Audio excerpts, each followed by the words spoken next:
Good morning to all of you. आज हम vector के सेकंड लेक्चर पे जा रहे हैं। हमने पिछले लेक्चर में कोलिनियरिटी के बारे में बात की थी। हमने पैरेलल वेक्टर्स के बारे में बात की थी। आज हम बात करते हैं, हमने ये भी कहा था कि वेक्टर्स फ्री माने जाते हैं अगर वो किसी फिक्स पॉइंट से पास ना करें, और फ्री वेक्टर को हम हमेशा शिफ्ट कर सकते हैं, हाँ या ना। बोलो। हम एक लाइन को शिफ्ट नहीं कर सकते, बट हम वेक्टर को शिफ्ट कर सकते हैं, हाँ या ना। इसीलिए हम ये कहते हैं कि two vectors are always coplanar. आप में स्पेस में कहीं भी रखो दो वेक्टर, कहीं भी दो वेक्टर्स कहीं भी हो स्पेस में, किसी भी डायरेक्शन में हो, ये लो ऐसे हो जाए ऐसे हो जाए कुछ भी हो जाए, लेकिन मेरा ये कहना है कि हम उन्हें को स्टार्टिंग वेक्टर, मतलब जिनकी ओरिजिनेटिंग पॉइंट सेम हो, एक जगह शिफ्ट करके ला सकते हैं कि नहीं ला सकते? बोलो। अब आप ये देखें कि कोई भी दो वेक्टर देखोगे तो इनको टिप को ज्वाइन कर दो तो ये एक तरीके से ट्रायंगल बना के कि नहीं बना के? बोलो। और ट्रायंगल प्लेनर फिगर होता है कि नॉन प्लेनर फिगर होता है? बताओ। That's why two vectors will be always coplanar. ये आप कभी भी 3D में याद रखना, टू वेक्टर का मतलब अपन अब 3 डायमेंशनल आ चुके हैं। 3D में आप दो लाइंस के बारे में नहीं कह सकते। क्यों? दो स्क्यू लाइंस होती हैं जो नीदर पैरेलल नॉर इंटरसेक्टिंग होती है। ठीक है? आप अपने रूम में देखें, जहां भी आप बैठे हैं, एक फर्श पे ले लो और एक टॉप पे ले लो। देखो, एक फर्श की लाइन लो,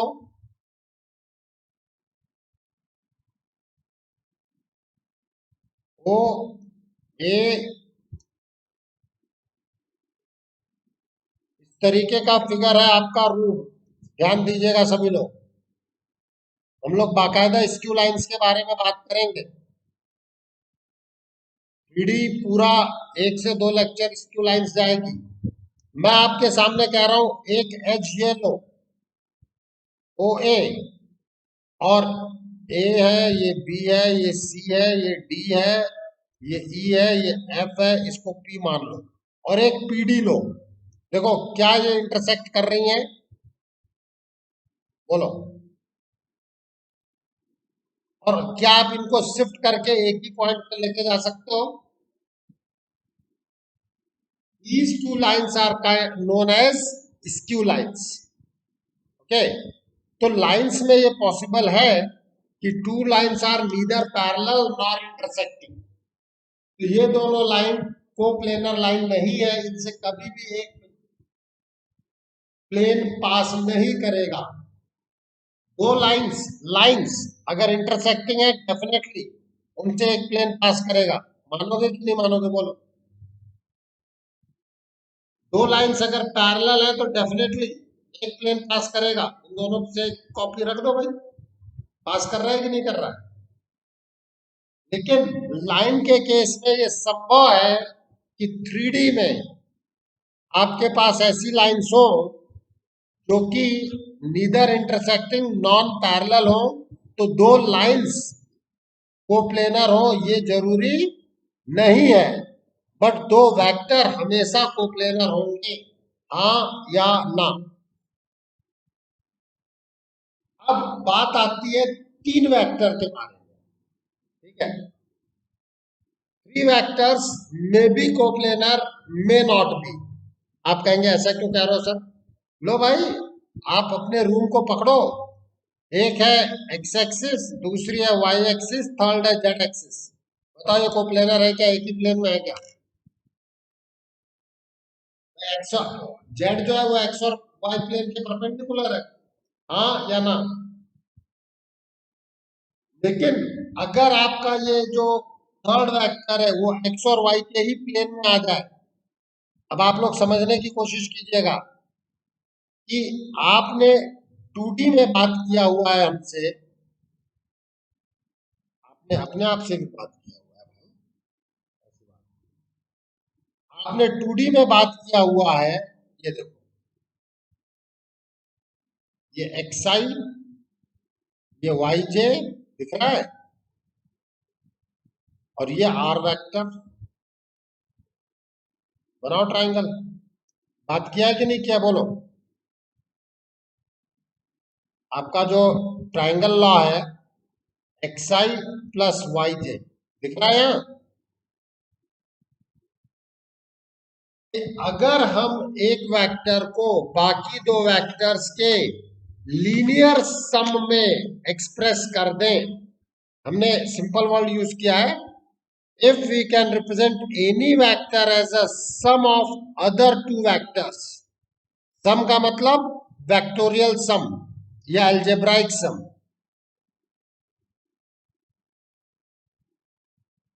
मतलब addition with its sign, then three vectors are coplanar। आप कहेंगे सर कैसे, मैं कहूंगा भाई एग्जांपल ले लेते हैं, हमने कब मना किया। दैट इज, एक वेक्टर है, let it be a vector, let it be b vector, और आपने एक आर वेक्टर ये कर रखा है। भाई शिफ्ट करके इनको कोई स्टार्टिंग वेक्टर में ले आए, ला सकता हूं कि नहीं ला सकता हूं, बोलो। शिफ्ट करके कोई स्टार्टिंग वेक्टर ले आए, भाई आई जे के भी तो कोई स्टार्टिंग वेक्टर थे कि नहीं थे, बोलो। अब अगर ये एक ही प्लेन में है तो मैं ये कहूंगा आप बी के पैरेलल या ए के पैरेलल टिप से ले आओ। ये रहा ओ, ये रहा मान लेते हैं एम, और ये मान लेते हैं हम बी। क्या आपका ओ एम जो है वो एक्स ए वेक्टर नहीं हो गया? आप कहेंगे ये क्या लिख दिया? अरे भाई एक्स जो है वो 1 से छोटा हो गया ना, नहीं समझे आप लोग? वो ए जो है वो आपका ए वेक्टर है, ओ एम वेक्टर ए के डायरेक्शन में ही है कि नहीं है? In this case x is between 0 and 1, और आप MP देखो, यह आपका B मान लो, OB is definitely B vector, MP is parallel to B vector, you can say MP as YB vector। यहां पे y greater than 1 दिख रहा है कि नहीं दिख रहा, बोलो।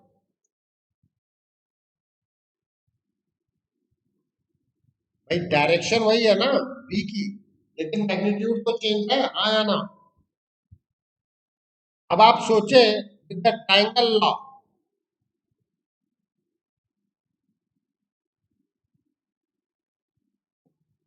isn't it? OM vector plus MP vector is equals to OP vector, हाँ या ना?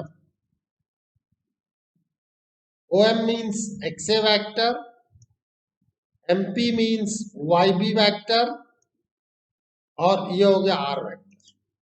यस और नो, बोलो। अब अगर मुझसे ये कहा जाए, प्लीज ध्यान दीजिएगा, अगर मुझसे ये कहा जाए R वेक्टर को आपने कह दिया दो के लीनियर सम में, बिल्कुल सही बात है। आप में से कोई कहेगा कि सर आपने तो लिखा है any vector can be represented at, तो क्या मैं ए को भी आर और बी के टर्म में एक्सप्रेस कर सकता हूं? मैं कहूंगा बेटा use your common sense, isn't it?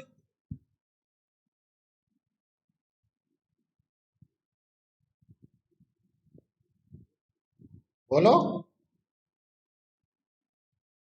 क्या आप बी वेक्टर को 1 by b r vector plus लिख सकते हो कि नहीं लिख सकते? बोलो 1 बाई वाई, सॉरी मैंने गलत लिख दिया, 1 बाई बी, हाँ या ना? रिप्रेजेंट कर सकते हो कि नहीं कर सकते, बोलो। अच्छा एक चीज और बताओ, एक टर्म हम आगे वर्कआउट करेंगे, परम, what do you mean by independent and what do you mean by dependent? बोलो। परम, सभी लोग सोचे। परम, अरे हाँ या ना तो बोल दो तुरंत। क्या लानो कृते? What do you mean by independent and what do you mean by dependent?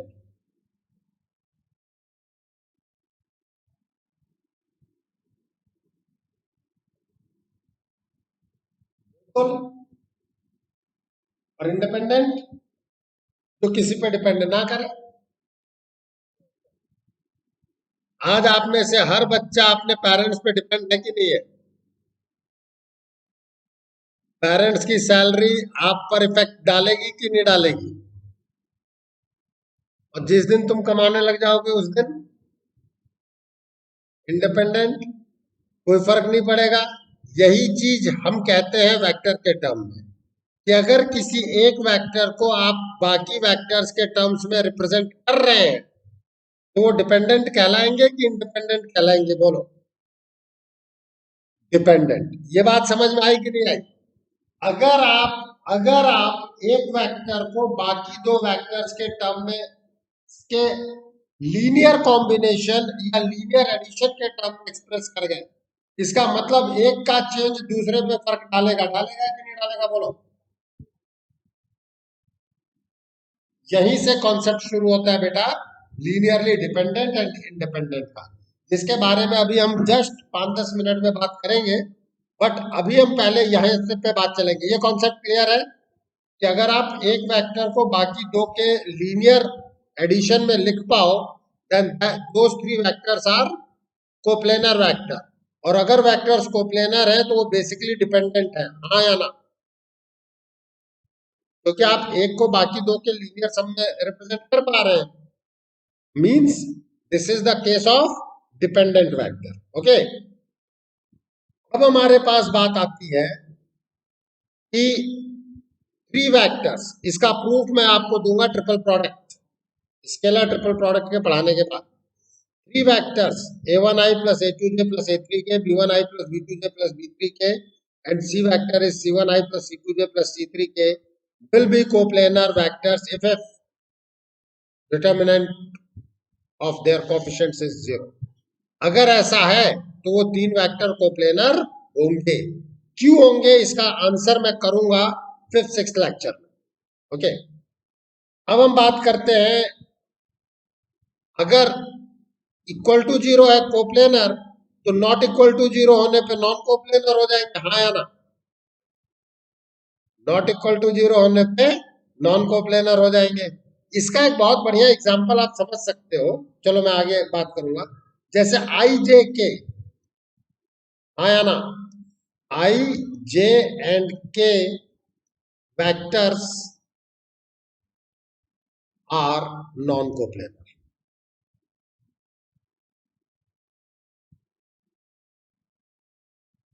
आप कहेंगे सर इस फॉर्मेट से कैसे बताओगे? मैं कहूंगा लो ना, इसको पहला वेक्टर ले लो, इसको दूसरा वेक्टर ले लो, इसको तीसरा वेक्टर ले लो।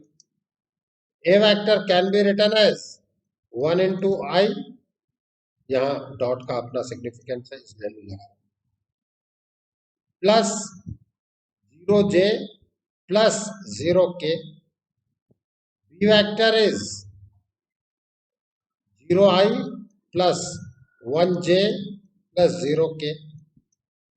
सी vector is 0i plus 0j plus 1k, हाँ या ना?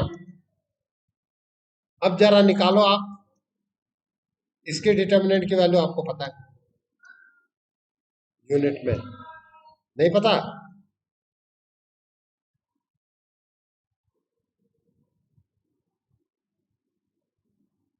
हेंस आई जे एंड के आर नॉन कोप्लेनर,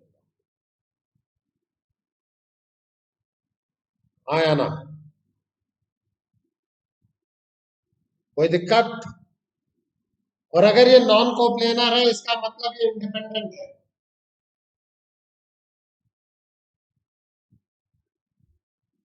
क्या? अरे भैया ए को ही तो मैंने आई ले रखा है, बी को जे ले रखा है, सी को के ले रखा है। भाई ओरिजिनल क्वेश्चन तो आई जे के बारे में था, जिसको मैंने एबीसी के रूप में लेके आपको समझाया कि उस फॉर्मेट में रिप्रेजेंट तो कर दूं, हाँ या ना। अब आ जाओ यहाँ, 3 points will be always coplanar. इसके बारे में किसी को कोई शक है? बोलो भाई, 3 पॉइंट है तो ट्रायंगल बनेगा ही बनेगा।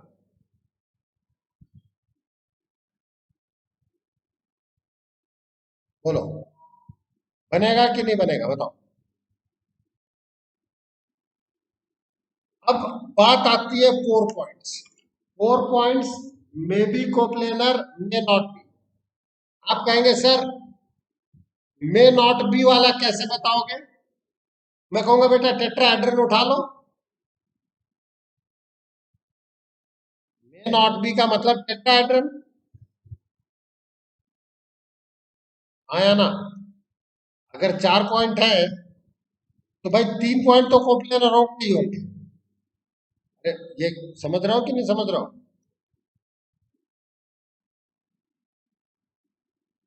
एक ट्रायंगल बनाओ और एक चौथा ऊपर भेज दो। अरे दिख रहा है कि नहीं दिख रहा?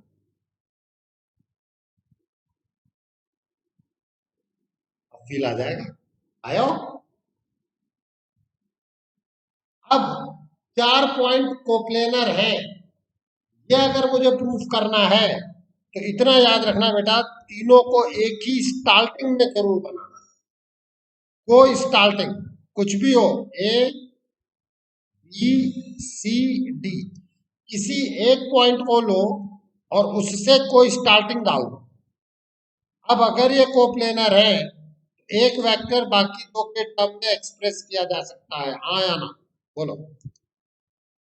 आप b a B c b d ले लो, उसमें मुझे कोई दिक्कत नहीं, ठीक है। और अगर कोप्लेनर है तो डिटर्मिनेंट की वैल्यू क्या होगी?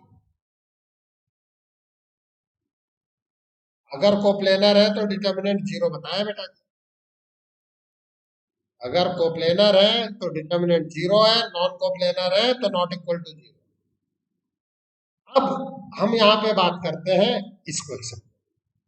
क्वेश्चन कुछ ऐसा आता है कि 4 points are coplanar, then find the value of lambda.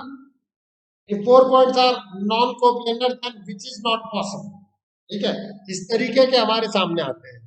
अब क्या ये इसमें मैं ए बी वैक्टर नहीं लिख सकता?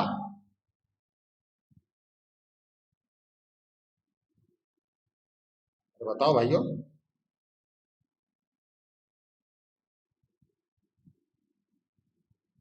कितना आया ये? -i + 5j -3k, यही आया? अरे आया नहीं आया? एसी वैक्टर उठाओ, -i + j + 2k माइनस, ए का मतलब है 3i - 2j - k, that is -4i + 3j + 3k, दिख रहा है? What about the AD vector? 4i + 5j + lambda k minus 3i - 2j - k। अब इसमें ले लो भैया, आपका आएगा i + 7j, यही आएगा, प्लस लैम्डा +1। अब ये 3 वेक्टर आ गए तो डिटर्मिनेंट आप 0 कर दो। 1 7 लैम्डा +1, जो लैम्डा वाली चीज है उसको एक पहले उसमें डाल दो ताकि बार बार ना आए। नहीं, आप जैसे भी चाहे वैसे कर, मुझे उससे कोई लेना देना नहीं, बट कर ले। बताओ यहां से लैम्डा निकाल सकते हो कि नहीं निकाल सकते हो डिटर्मिनेंट सॉल्व करके? इतना डिटर्मिनेंट सॉल्व करना हमें आता है कि नहीं आता है, बोलो। अब हमारी बातचीत यहां से आगे चलती है linearly dependence and independence of factor. मैंने क्लियर कट बताया है कि लीनियरली इंडिपेंडेंट का मतलब क्या होता है और लीनियरली डिपेंडेंट का मतलब क्या होता है। इसका मतलब यह है कि a set of non-zero vectors a1 vector a2 vector a3 up to an vector are said to be linearly independent if x1 a vector plus x2 a2 vector up to xn an vector is equals to 0 if and only if your x1 is equals to x2 is equals to up to xn is equals to 0। आप कहेंगे sir ये क्या बोला आपने। मैं कहूंगा बेटा देखो ध्यान रखना, if this has only solution,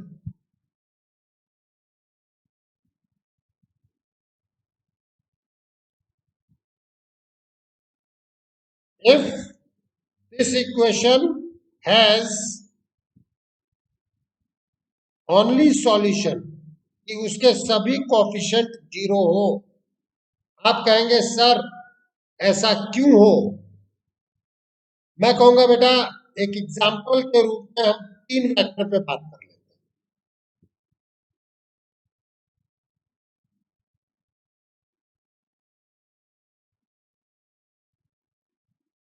late us suppose x is not equal to 0।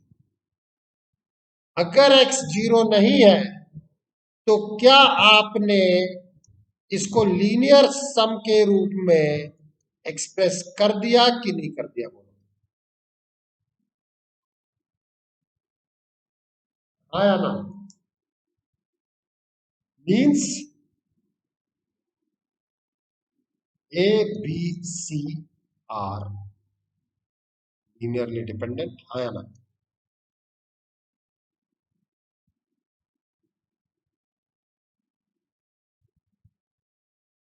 अरे हाँ या ना तो बोलो।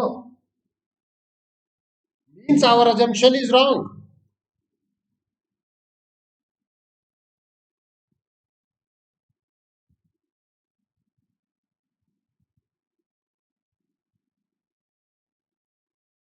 if a b c are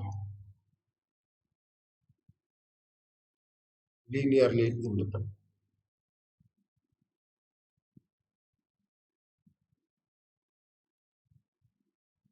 मतलब उसकी मजबूरी है जीरो होना, हाँ या ना, बोलो।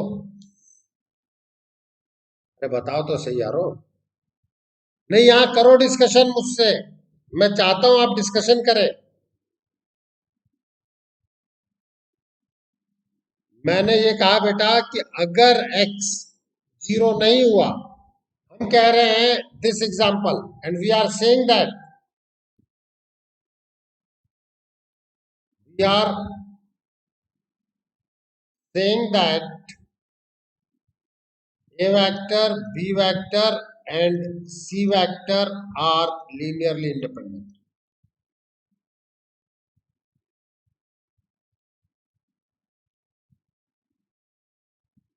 अगर आपने लीनियरली इंडिपेंडेंट है और अगर आपने x को नॉट इक्वल टू जीरो मान लिया तो आपका ए वेक्टर बाकी दो के लीनियर कॉम्बिनेशन में एक्सप्रेस हो गया कि नहीं हो गया, बोलो।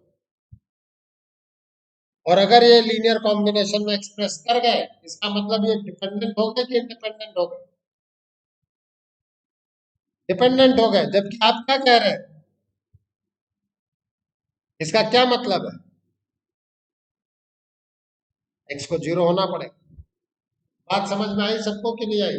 अरे रिद्धे, हाँ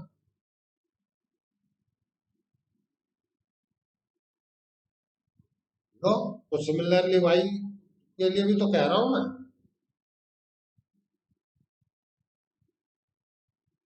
अगर आपने y को नॉन जीरो कर दिया तो b और c आपस में इंडिपेंडेंट डिपेंडेंट हो जाएंगे, जबकि आप कह रहे हैं इंडिपेंडेंट है। यही तो मैं कहना चाह रहा हूँ बेटा। देखो ऊपर क्या लिखा है, दिस हैज ओनली सॉल्यूशन। इसके अलावा आपका कोई सॉल्यूशन एग्जिस्ट ही नहीं कर सकता, क्योंकि अगर आपने एग्जिस्ट करा दिया तो एक दूसरे के टर्म में एक्सप्रेस हो जाएगा, हाँ या ना।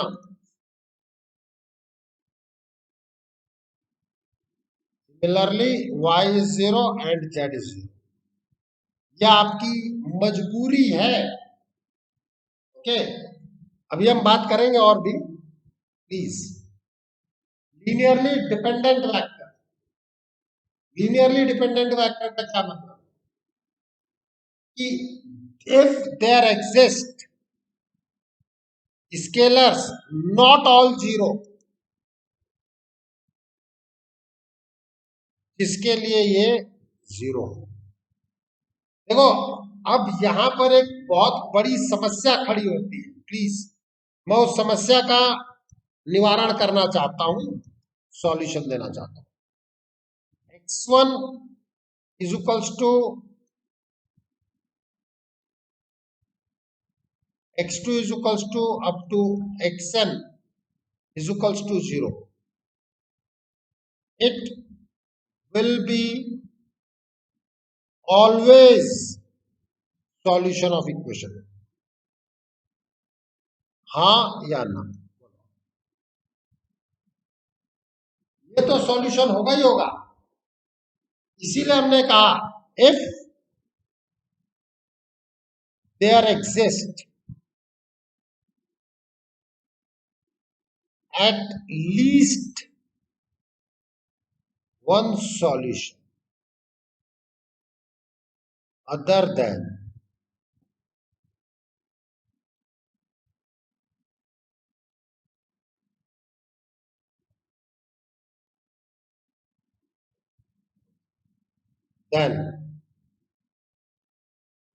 vectors a1 vector, a2 vector, an vector are linear।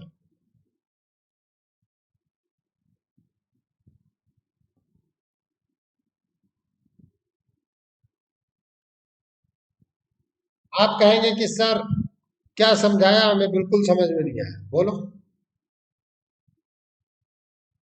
नहीं नहीं, अरे एक बार में आता ही नहीं यार, कैसे आ जाएगा। अभी हम सिर्फ इतना सब, अरे एक मिनट इंतजार। हम ये कह रहे हैं कि just think about it, linearly dependent का क्या मतलब था, अगर एक वेक्टर बाकी दो के टर्म में, अगर तीन ही वेक्टर लिए जाए तो एक वेक्टर बाकी दो के टर्म में एक्सप्रेस किया जा सके तो वो क्या कहलाएगा, लीनियरली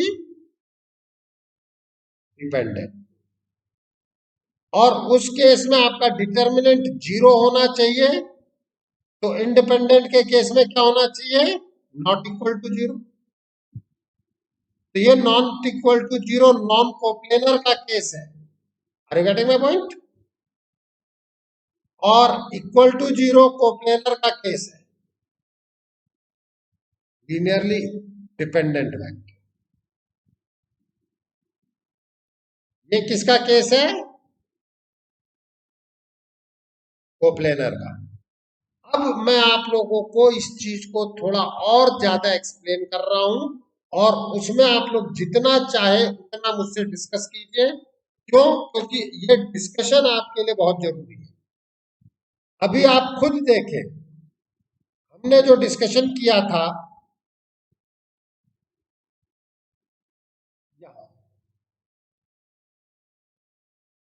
के वाला था, हाँ, ये तीन नॉन कोप्लेनर वेक्टर है, ये आपको समझ में आता है कि नहीं आता, बोलो भाई। आपके एक्स एक्सिस, वाई एक्सिस और जेड एक्सिस है, क्या आप आई को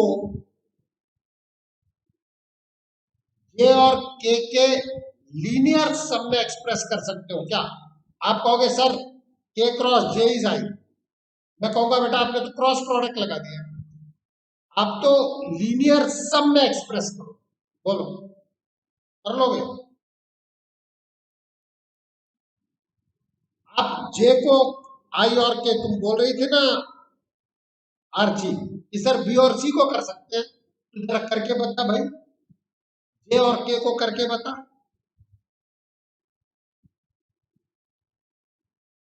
आई जे ये दोनों ही लीनियरली इंडिपेंडेंट है, आई और जे भी, क्योंकि डिपेंडेंट का मतलब ही होगा एक को दूसरे के टर्म में एक्सप्रेस करना, हाँ या ना। प्लीज, अब मैं आपके साथ कुछ चीजें शेयर कर रहा हूं, उस चीज पे ध्यान दें सभी लोग।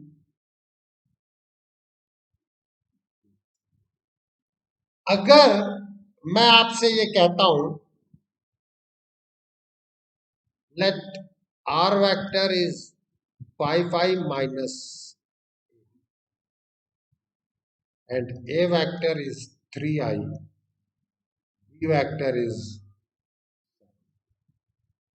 ये तीन वेक्टर्स हैं। आप मुझे बताएं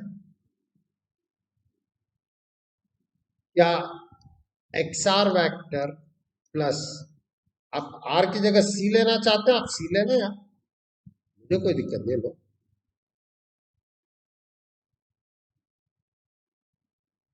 क्या आप XA vector plus YB vector plus ZC vector is equals to 0 as one of solution, इससे इनकार करोगे आप? नहीं करो इनकार, बोलो क्या आप इससे इनकार कर पाएंगे? नहीं कर सकते। अब मैं आपको इसके और भी सॉल्यूशन बताऊं।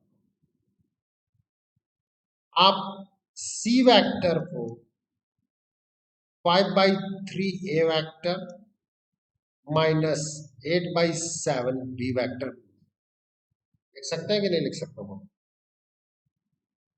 Isn't it 21 C vector is equals to 35 A vector minus 24 B vector? Isn't it 35 A vector minus 24 B vector minus 21 C vector is equals to 0? आया ना? Equation 1 has x is equals to 35, y is equals to minus 24 and z is equals to minus 21.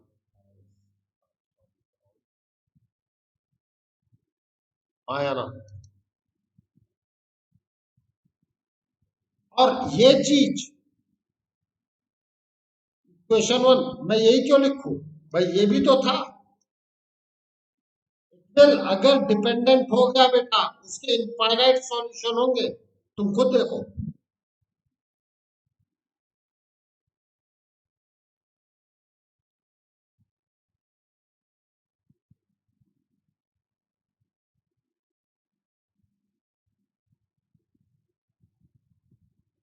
दिख रहा है कि नहीं दिख रहा है? अरे ये बातें समझ में आ रही है कि नहीं आ रही है, बोलो। इसका मतलब X A vector plus Y B vector plus Z C vector is equal to 0। अगर ए बी सी डिपेंडेंट है, it will have infinite solution, हाँ या ना? भाई आप मल्टीप्लाई करते जाओ, किसी से भी 2 से मल्टीप्लाई कर दो, 5 से मल्टीप्लाई कर दो, आपके सॉल्यूशन आते रह जाए। लेकिन उसमें x is equal to 0, y is equal to 0 और z is equal to 0, definitely एक सॉल्यूशन होगा। होगा कि नहीं होगा, बोलो। अब मैं आपसे एक अगली चीज पूछता हूं।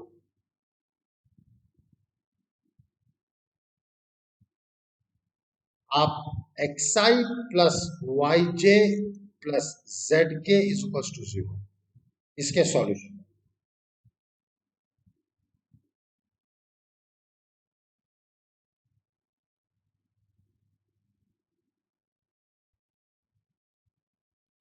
बोलो, बताओ। और आप लोगों ने अब तक ये सारे काम किए हैं फिजिक्स में। आई का कोफिशिएंट, आई के कोफिशिएंट से इक्वेट करते थे, याद है आपको? जे का जे से इक्वेट करते थे, याद है आपको? के का के से इक्वेट करते थे, याद है आपको?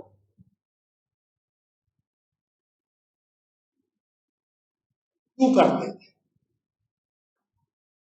बोलो। अगर आप लोग बता दे तो हम लोग कर लेते हैं।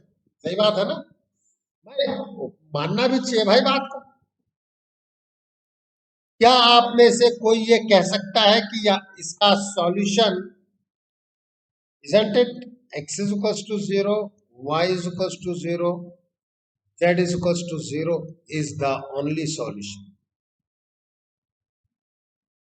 आया ना, बोलो। इसके अलावा और कोई सॉल्यूशन आ ही नहीं सकता।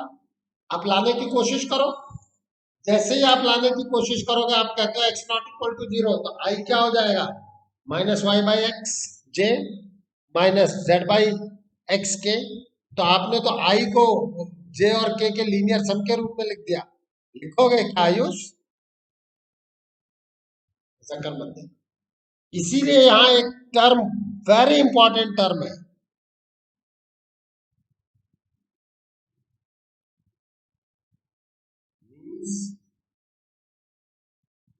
आई J K are linearly.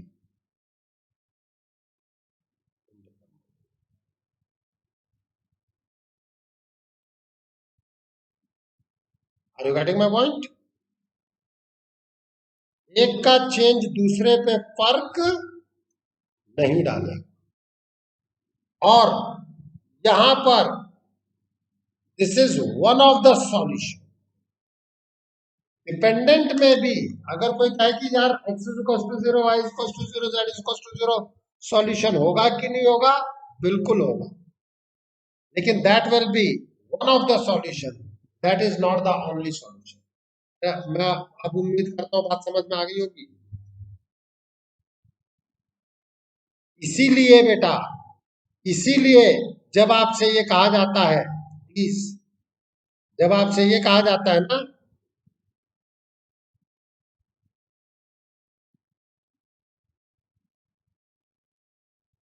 if 2 minus 3xi plus 7j plus 8 minus zk equals to 4i minus lambda j plus 11k। तब जो आप कर रहे होते हो कोफिशिएंट को इक्वेट, वो क्या होता है ये समझो। वो होता है basically 2 minus 3x minus 4i, दिख रहा है आपको, 7 plus lambda J plus 8 minus Z minus 11। Since I J K are linearly independent, hence अब आप समझना कि क्या हुआ यहाँ, दिख रहा है आपको? जो आप इक्वेट कर देते हो उसका एक्चुअल रीजन ये है।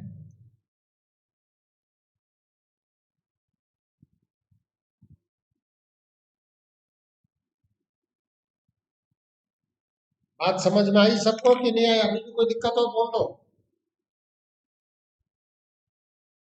क्योंकि ये लीनियरली इंडिपेंडेंट है, इसीलिए हम इन्हीं के कोएफिशिएंट को आपस में इक्वेट करेंगे। अब बात आती है आपसे कि find the value of lambda. Question कुछ इस तरीके के आ जाते हैं, find the value of lambda for which this is independent. अगर ये इंडिपेंडेंट है तो यार वो डिटर्मिनेंट की वैल्यू क्या होगी? 0। अगर वो लीनियरली इंडिपेंडेंट होते तो नॉट इक्वल टू 0। अरे हाँ या ना?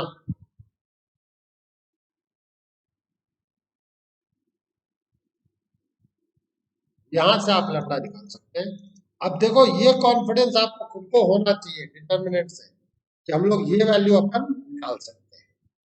अब माय डियर स्टूडेंट्स, एक दो थ्योरम बहुत प्यारी प्यारी सी आप समझना। हमसे ये कहा जा रहा है, if a vector and b vector are two non-zero, एक एक लाइन को ध्यान से समझना, to non-zero non-collinear vectors. Then xa vector plus yb vector is equals to 0 has only solution x is equals to 0 and y is 0. आप कहेंगे sir कैसे आएगा? मैं कहूंगा two vectors, two non non-collinear vector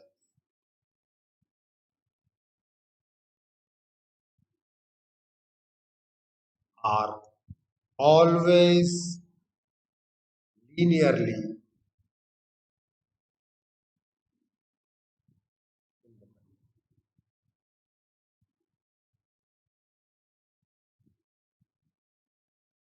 हमारी सैजल कहते सर समझ में नहीं आया।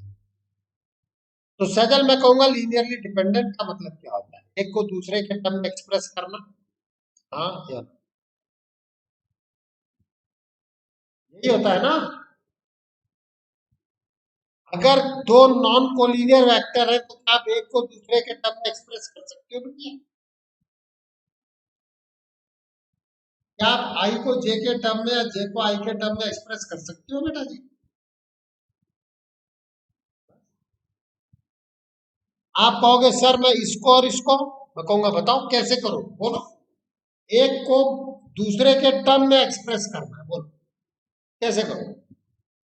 कुछ और नहीं आना चाहिए, बताओ करो। करोगे क्या? नहीं करो।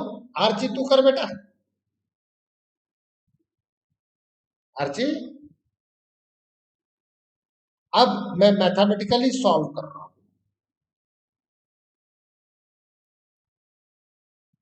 जीरो का मतलब नल वेक्टर। इफ और let X is zero is not equals to,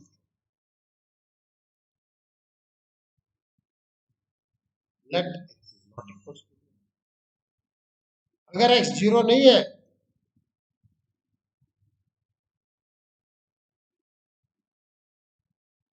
means a vector will be either zero, कब? when y zero, or collinear with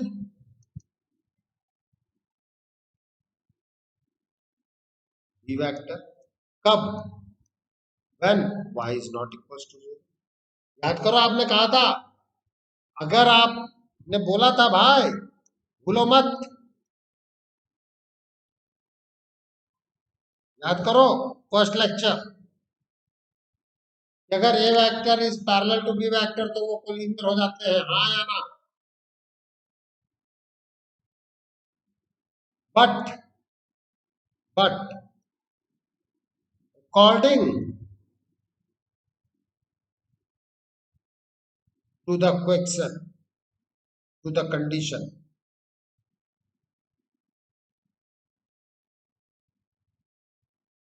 A vector and B vector are non-zero, non-collinear. हाँ या ना?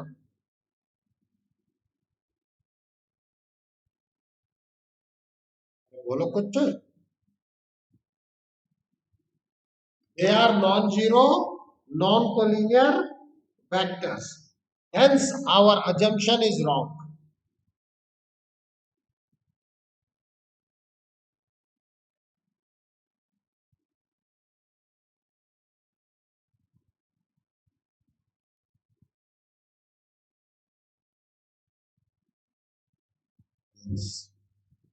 X is similarly Y is. इसीलिए मेरे बच्चों इस चीज को समझना, ये हो गया आपका केस टू। हाँ, ये तो आप में से कोई पूछेगा सर केस टू क्या है? इसी तरीके से आपका y भी जीरो होगा। एंड थ्योरम 1 ने क्या कहा? If a vector and b vector are two non-zero non-collinear vectors, then xa vector plus yb vector is equals to 0 as the only solution which is x is equals to 0 and y is equals to 0. बात समझ में आई कि नहीं आई बोलो। Next turn पे हम इससे आगे प्रोसीड करेंगे।